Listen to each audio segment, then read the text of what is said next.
I know what you did to that boy when you got him out on the wharf. You better listen to me. You want to keep out of bad trouble. What did I do if you know so much?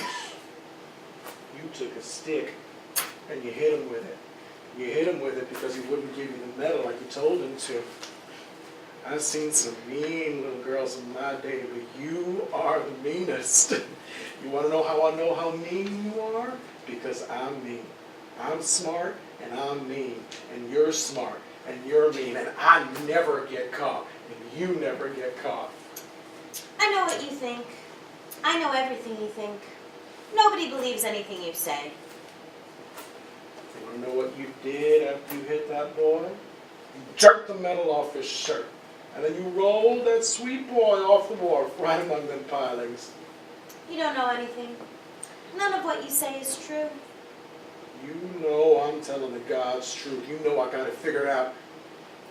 You figured out something that never happened, so it's all lies. Go take that Excelsior down to the garage and sleep on it when you're supposed to be working. You ain't no dope, that I must say. But it was you was silly, because you thought you could wash off blood off that stick that you threw in the woods, and you can't. Why can't you wash off blood? Because you can't, and the police know it. You can wash, and there's always some left. I'm going to call the police and tell them to start looking for that stick in the woods.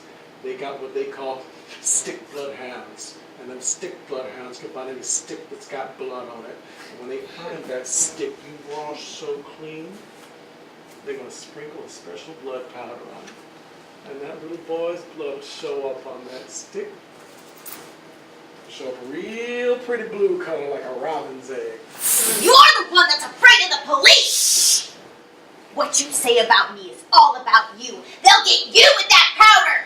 As far as I'm concerned, I wish there were more Excelsior I could use it.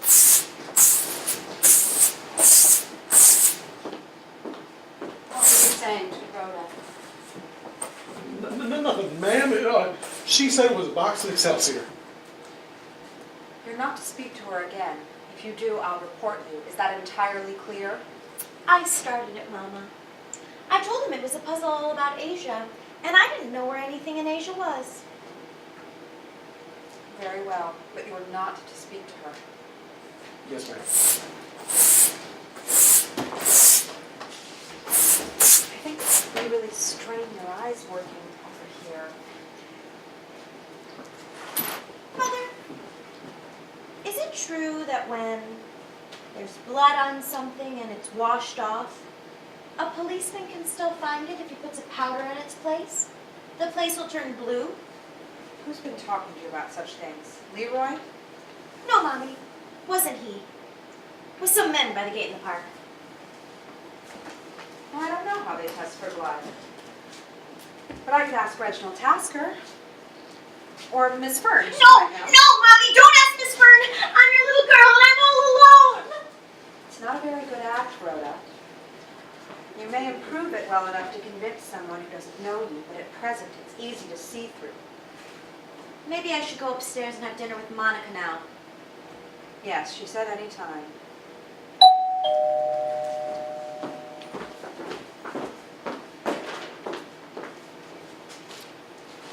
Hello, Mr. Tasker. Good evening. This is my daughter, Rhoda. Hello, Rhoda. You're a little sweetheart, aren't you? Thank you. Well, that's the kind of thing that makes an old bachelor wish he were married. You like little girls to curtsy? It's the best thing left over from the Middle Ages. I'm having dinner upstairs. Well, the loss is all ours. You may go now, Rhoda. Yes, Mother.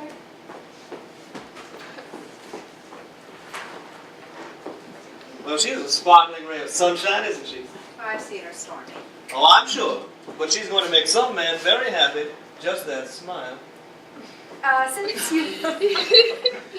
Since I called you, I've had a wire from my father. He's coming here tonight. Bravo's coming. Yes, he said he may be here before long, perhaps for dinner. Now that's a man I'd like to meet. You know, if you were really serious about writing these horror stories, well, he might be just the man to talk to. You know, he was a authority on crime and criminals early in his career. Yes, I know he was. But before he started covering wars, he was covering all of the top stories, from Leopold and Low Bond. What will it be? Gin and tonic? Good, I'll have it too. See, the question I wanted to ask you is a psychological one, and I doubt that it's been asked or answered if it has been until recently. Well, I may not know all the answers myself. Well, perhaps nobody does. But the story I was thinking of writing made me wonder. Do children ever commit murders? Or is crime something that's learned gradually and grows as the criminal grows up, you know, so that only adults really do dreadful things? Well, I have been thinking a lot about that lately. And so have a number of authorities that I've consulted.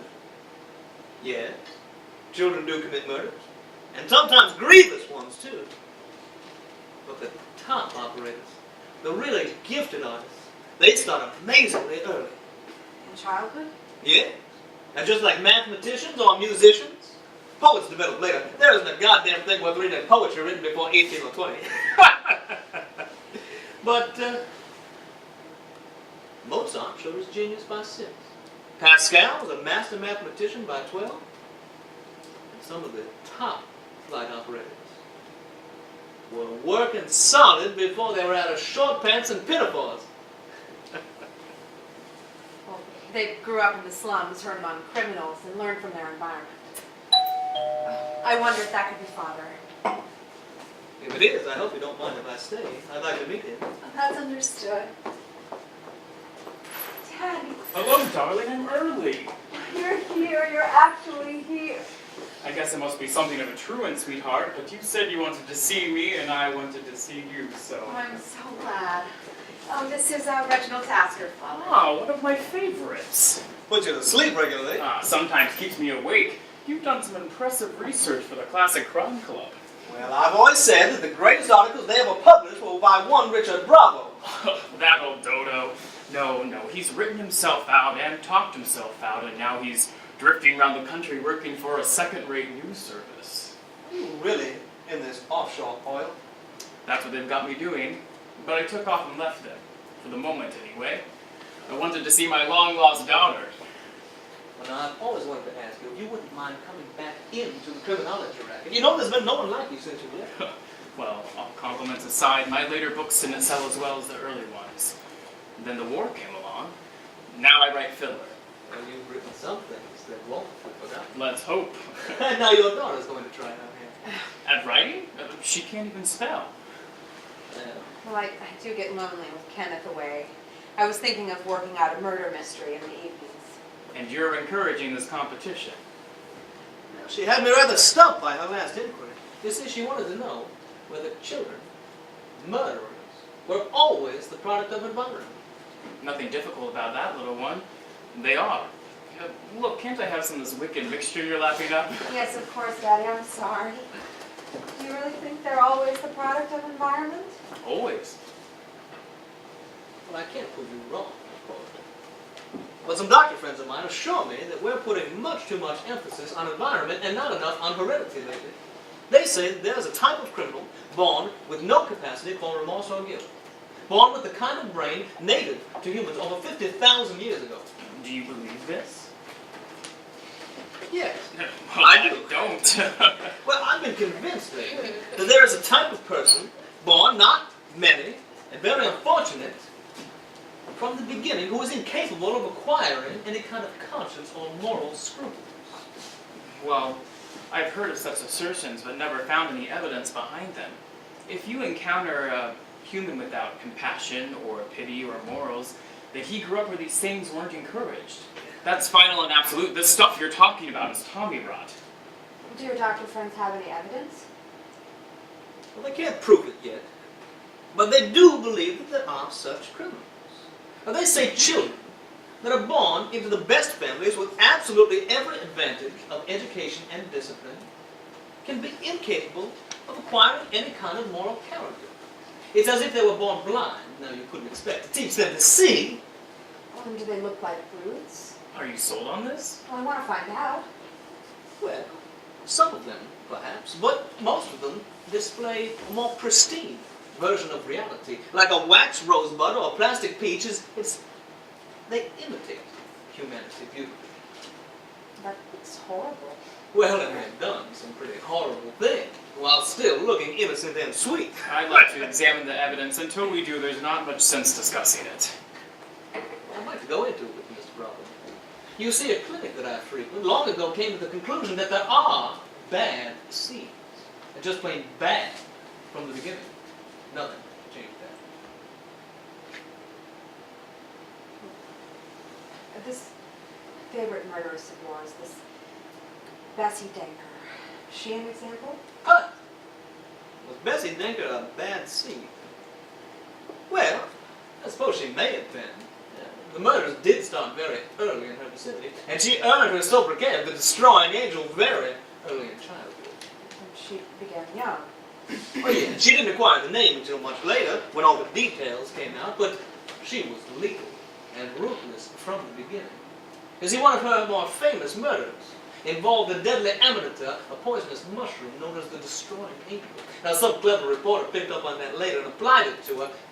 In fact, if I'm not mistaken, it was a colleague of yours, Mr. Bravo. Yeah, it may have been. I don't know. How did she end?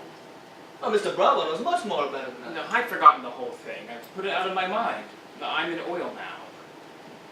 Tell me, how did she end? You don't want to probe into this mess anymore, sweetheart. Yes, I do. Can't we just change the subject? No, darling, I want to know. What was the end of the story, Mr. Tasker? Well, that's the mystery. By the time the authorities caught on to her, well, she just vanished. She had quite a fortune by then, and the person that maintains them, who knew her the most, says that she went to Australia. Now, a Sybil of Beauty did pop up in Melbourne under the name Beulah Demarest. So I suppose if it was the same lady, well, she didn't have to change the initials on her linen or silver. How could she kill so many and leave no trace? Well, you wrote a famous essay outlining all of her methods. You must know better than I do. No, I've forgotten all of that. I haven't read the recent literature. Did she ever use violence? Forgive me, I'll make it short. She made a specialty of poisons. Studied not only the drugs and toxins, but the lives of those that she wished to kill. She always varied her poisons. Never used the same poison twice. And then it all came to an end. When she was indicted the last time, and then took off for parts unknown, leaving no trace. Wasn't that child a little girl? I've never heard of one. That must have been a recent addition to the myth. Well, I have one more question. Was she ever found out here? Huh, not in this country. 3 juries took one look at that lovely dewy face, heard that melting voice, and said she couldn't have done it. She wasn't convicted. Not guilty 3 times.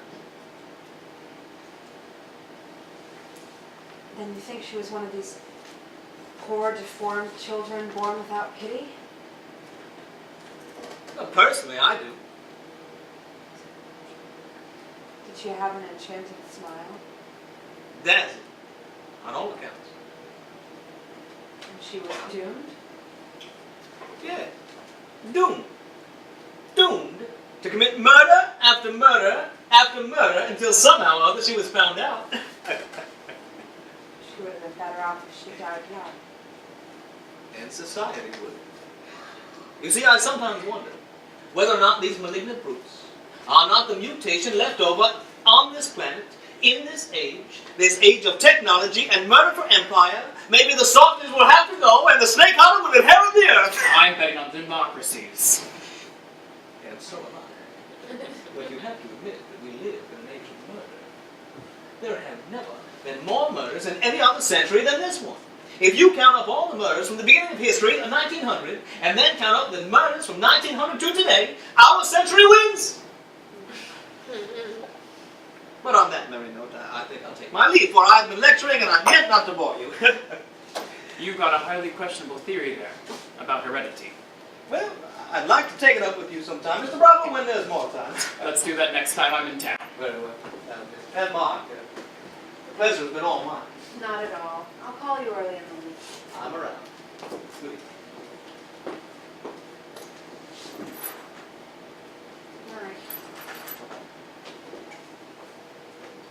Are you really planning to write something? Oh, I was just asking a question. You met Kenneth at the airport? Yes, he looks well. As well as possible when a fellow's hot, sticky, tired, and most of all lonesome. We had counted on going away somewhere this summer, but there was a sudden change of orders. Am I looking too closely, or is there something on your mind? Does it show in my face? Everything shows in your face. It always did. Well, I'm not sure I'm worried about anything now that you're here. I've always felt so safe and comfortable when you were in the room. You have the same effect now. To tell you the truth, you did magic for me. I always wanted a little girl, and you were everything lovely a little girl could be for her old dad. But Christine, what is it you wanted to know that night you phoned me? Let me think a minute. Would you like another drink? Yes, I guess I will. Let me fix something. Would you have another gin and tonic? No, thank you. Then speak up, darling. Whatever it is, it's between us. My landlady here is a devotee of Freud, kind of an amateur psychiatrist herself, constantly analyzing. I know the sort. Her name is Breedlove. You'll meet her because she's offered a wonderful room for you to stay in while you're here. We're just having dinner with her tonight. You were going to come out with something. Yes. Well, what I was going to ask you reminded me of her. You see, I confessed to her the other day that I've always had this feeling that I was an adopted child. That Mommy wasn't really my mother, and that the daddy I love so much isn't really my daddy. What did she say? She said that it was the changeling fantasy was one of the most common of childhood, that everybody has it, that she's had it herself. It certainly is common. Yes, but that doesn't help me. You see, I still feel just as strongly that same fear that you're not really mine. Has something made you think of this lately? Yes. What is it? My daughter, Rhoda, What about her? she terrifies me. I'm afraid for her. I'm afraid of what she may have inherited from me. What could she have inherited? Father. Daddy. Whose child am I? Mine. Daddy dear, don't lie to me. We're past the point where that would help. Whose child am I? Are you my father? I know this is a strange question to greet you with after being so long away from you, but I must know, and for Rhoda's sake, and mine, you must tell me. What has Rhoda done? I don't know, but I'm afraid. It cannot be inherited. It cannot. Oh, Father, you're not well. Oh, I'm all right. Just get me a glass of water.